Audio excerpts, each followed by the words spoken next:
Et dans cette situation, donc Alexei Shirov, je donne son nom maintenant, a joué, du haut de ses 2709 à l'époque, Dame B2, en tant que grand joueur tactique et on va dire, écrivain du livre Fire on Board, le feu sur l'échiquier. C'est un peu triste de perdre aussi vite.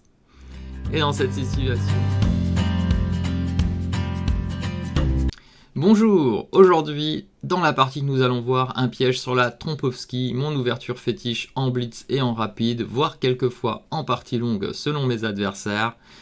On va voir ici que dans une partie qui date de 2006, un joueur à plus de 2700 pendant l'Open de Gibraltar va perdre face à un joueur à 2500 en seulement 13 coups. Donc un piège pourtant hyper connu déjà à l'époque de moi-même et de tous les joueurs du circuit, un piège qui avait déjà été joué au moins 10 années avant. Donc vraiment incroyable cette partie où un joueur du top mondial qui est connu pour mettre le feu sur l'échiquier se retrouve à perdre en 13 coups face à un joueur beaucoup plus faible. On y va tout de suite pour la Trompovski, D4, cavalier F6, fou G5.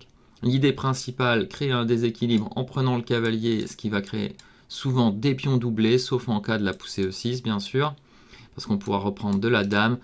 L'idée de créer ces pions doublés, c'est de jouer des structures favorables et ensuite de jouer souvent des schémas à base de E3, G3 avec tous les pions sur noir pour bloquer les cases noires et ainsi faciliter le mouvement de notre fou de cases blanches. Le coup ici joué par les noirs est C5. Alors ce qu'on peut dire c'est que tous les coups sont possibles pour les noirs. Pourquoi? Parce que les blancs ne jouent pas une ouverture qui vise à prendre un contrôle stable du centre dès l'ouverture. Ce qui vous laisse en général tous les choix possibles si vous êtes du côté des noirs. Fou prend F6, l'idée ici est claire. On veut donc doubler les pions. G prend F6, E prend F6 est tout à fait possible. Et maintenant, il va falloir tenir compte de plusieurs choses. Bien sûr, je ne l'ai pas dit, mais les noirs, quand ils ont joué C5, leur idée était de venir rapidement en B6 pour attaquer B2. Donc attention à ça, il faut anticiper. Alors là, on est au stade de l'ouverture. Donc les choix sont normalement assez connus si vous jouez ça. Le choix principal est D5. Et le second choix que je joue souvent, c'est E3. Alors bien sûr, D5 est le meilleur coup. E3 peut être un peu plus piégeur, mais beaucoup plus difficile à jouer. D5. D5, on prend de l'espace, on prend le contrôle des cases blanches, et lui, en compensation, va avoir les cases noires et va souvent nous jouer des dames B6, fou G7 et fou H6. Nos deux plans sont soit de jouer avec C4, soit de jouer avec C3 pour l'aile dame, avec une idée de C3 qui nous laisserait la case C4, une idée de C4 qui est plutôt de mettre un cavalier en C3 et d'avoir un meilleur contrôle des cases centrales blanches. Concernant l'aile roi, souvent on va partir sur du E3, G3 et le fou pourra aller en G2 ou en H3, voire en E2 et le cavalier aura le choix pareil, entre H3, F3, E2. Il y a beaucoup de possibilités, ça va dépendre du jeu noir. Les noirs jouent dame B6. Dans cette situation, on n'a vraiment pas envie de jouer B3, nos cases noires sont très affaiblies, donc on joue dame C1. On pourrait éventuellement le sacrifier, mais là c'est un peu tôt, on n'a pas assez de développement.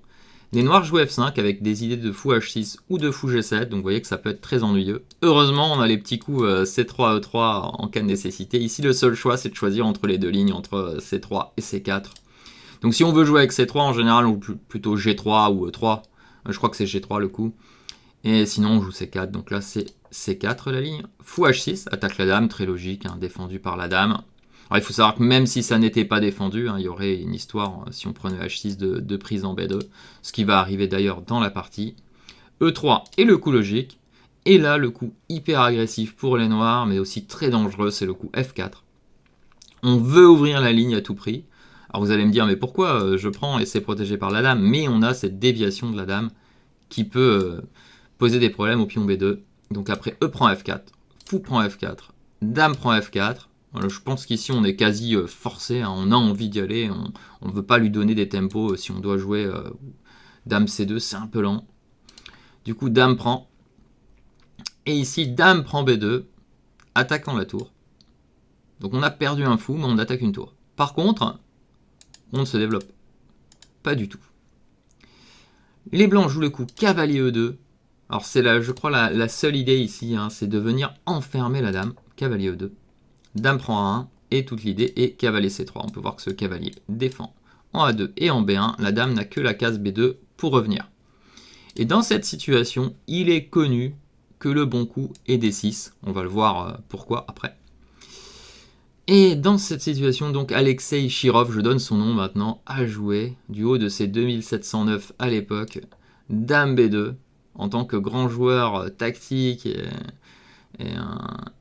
on va dire écrivain du livre Fire on Board, le feu sur l'échiquier. C'est un peu triste de perdre aussi vite. Et dans cette situation arrive le coup D6. Et je vais vous montrer tout de suite comment a fini la partie dans cette situation. Seul coup, cavalier C6. Malheureusement, il a joué Dame C2. Et après le coup, Dame E3, il a abandonné parce que la dame menace en E7 avec le petit pion et il n'y a pas de défense correcte. C'est juste une position perdante.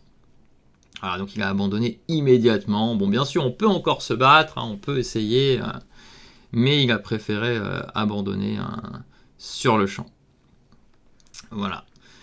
Quant à cette partie dont je vous parlais de 1994, elle avait continué par les coups cavalier C6, fou D3, E prend D6, petit roc. Donc on a une qualité de moins, mais le roi est très très faible et les pièces ne se développent pas.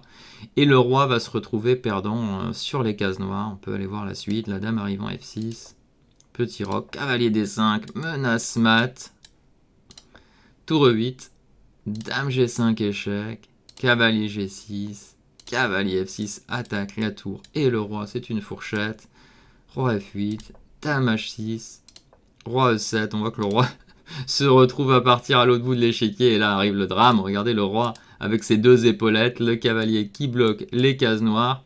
On aimerait faire échec pour gagner, mais on va d'abord prendre le cavalier en G6, H prend G6, et là on aimerait faire échec, mais il y a toujours F6, donc on va jouer cavalier BC3, et il n'y a aucun coup pour les noirs pour s'en sortir. La menace dame G5 ou dame H4 est juste mortelle. Il faudrait presque donner la dame pour s'en sortir, ce qui est vraiment horrible. Allez, j'allais dire, comme il y a certainement beaucoup de débutants, je vais quand même vous montrer les 2-3 lignes peut-être qui pourraient gagner ici. Alors je ne l'ai pas regardé, je vais vous montrer ça tout de suite quand même. On va regarder les deux coups peut-être possibles. Alors E6, ce serait fou D3, attaque la dame. La dame doit retourner en B2. Et certainement un coup comme dame G5 ou dame H6 ici. On dira plutôt dame G5, qui menacerait mat. Et sur cavalier C6, on va juste troquer. Et il n'y a pas de développement dans cette position.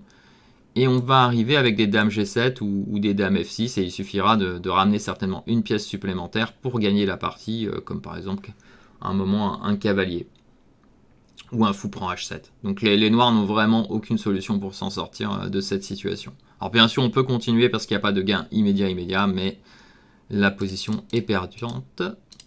Et si on joue le coup cavalier C6, qui est peut-être un peu plus résistant. Alors pourquoi plus résistant? Parce qu'on ne s'affaiblit pas les cases noires, mais je pense qu'il y aurait juste fou D3, à nouveau, dame B2 et petit roc. Et on est dans la même situation, c'est très difficile de trouver un coup.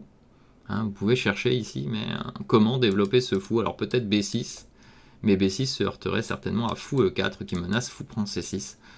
Et à nouveau, on va être obligé de jouer E6. On pourrait penser peut-être à s'en aller avec le roi, roi D8, mais là ce serait cavalier D5 et ça ressemblerait à cette partie des années 90 là. D'ailleurs je n'ai pas donné les noms, mais c'était un célèbre joueur de Trompowsky, Hodgson, contre Vanderbilt John en 94.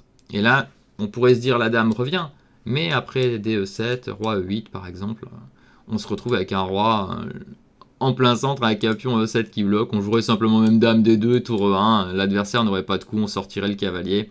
Et une qualité ici, c'est vraiment rien pour cette position. Voilà pourquoi Alexei Shirov a abandonné cette partie, allez, on pourrait presque dire prématurément, dame E3, mais je pense que souvent, on est tellement dégoûté d'avoir fait n'importe quoi qu'on abandonne sur le champ. Voilà, ce sera tout pour ce petit piège sur la Trompowsky. Je vous remets la position un peu décisive, c'est celle-ci. Quand l'adversaire joue dame B2, D6, le coup qui tue dans cette position. Et le coup qu'il fallait jouer, c'est D6. Et là, la situation est très complexe. Toujours ce sacrifice de qualité intéressant. Qualité et pion même, il faut le dire. Mais on a des compensations. Je crois que l'évaluation de la position est à peu près égale. Si ça vous intéresse, n'hésitez pas à découvrir cette variante. Ou à nouveau à me laisser des commentaires et je ferai une vidéo sur les variantes un peu plus précises si c'est demandé. Ce que je vais faire d'ailleurs pour la vidéo précédente qui était l'italienne.